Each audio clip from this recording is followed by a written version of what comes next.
লোকজন, অ্যাম্বুলেন্স এগুলো আটকায় মানুষের জীবন বিপন্ন করে কথা কেন বলতে হবে? এই শিক্ষা কে দিয়েছে ডাক্তারদেরকে? আমি তো বুঝলাম না।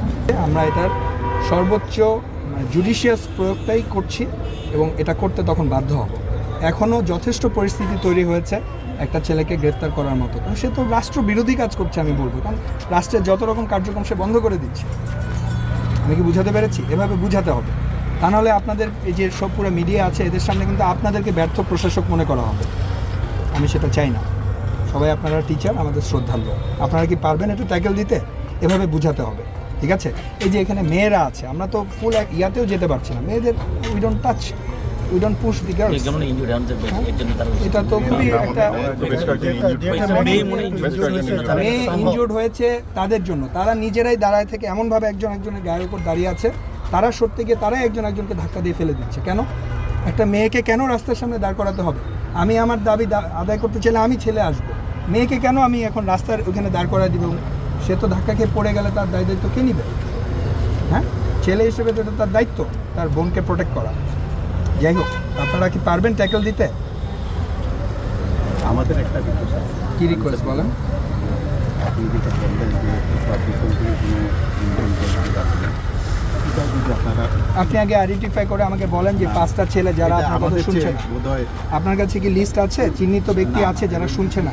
বলতে পারবো না, এটা এই জন্যই আমি আপনি বলতেছি আপনারা যদি কোনো কিছু ইনফরমেশন পান সেটা আমাদের বিষয়, এটা তো এটার সাথে আপনাদের কাজ আপনারা করেন। আমরা আমাদের দিক থেকে চেষ্টা করতেছি, তাদেরকে আরও বোঝানোর চেষ্টা করতেছি, আমাদের সব টিচাররা বোঝানোর চেষ্টা করবে। আর আজকে যে কিছু আমাদের ছেলেমেয়েরা ইনজুর্ড হয়েছে, হ্যাঁ, তারা তো আসলে চিন্তা করছে তারা একটা দাবি আদায়ের জন্য গেছে, হ্যাঁ, তারা তাদের কথা চিন্তা করতেছে। আমরা দাবি আদায় করতে গেছি, ভালো একটা কাজের জন্য গেছি। ওয়ালটন আবারও মিলিয়নিয়ার অফারে ওয়ালটন ফ্রিজ কিনে আপনিও হয়ে যেতে পারেন মিলিয়নিয়ার। কিন্তু আমরা ইনজুর্ড হয়ে গেলাম, মানে জিনিসটা তাদের সেন্টিমেন্ট হচ্ছে এইটা। তাদের সেন্টিমেন্ট আপনি পাবলিকলি স্টেট করলে হবে না, তাদের সেন্টিমেন্টটুকু সবাই সকল জনগণ বুঝে। তাদের সেন্টিমেন্ট তো আমিও বুঝতে পারছি, এই জন্য তো আমি সময় দিয়েছি।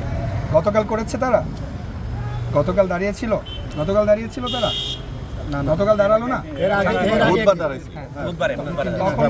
তখন সেনাবাহিনী এসেছিল? আসে না, আমরা দূর থেকে দেখেছি, কারণ শান্তিপূর্ণ ছিল। দাঁড়াও, এখানে দাঁড়াও, রাস্তার দুই পাশে দাঁড়াও। মিডিয়ার সাথে আমরাও আজকেও তাই মনে করছি ওরা শান্তিপূর্ণভাবেই থাকবে। মিডিয়ার সাথে কথা বলতে চাইলে মিডিয়ার সাথে কথা বলবে, এখানে সকল মিডিয়ার ভাইরা আছে। অ্যাটেনশন যেটা গ্র্যাব করার করছে, এখানে না কেন? আমি যে এখন কথা বলছি মিডিয়া অ্যাটেনশন পাচ্ছে না, তাহলে ওরা এখানে দাঁড়ায় কথা বলতে কি সমস্যা? লোকজন, অ্যাম্বুলেন্স এগুলো আটকায় মানুষের জীবন বিপন্ন করে কথা কেন বলতে হবে? এই শিক্ষা কে দিয়েছে ডাক্তারদেরকে? আমি তো বুঝলাম না। আমি কি বুঝাতে পেরেছি?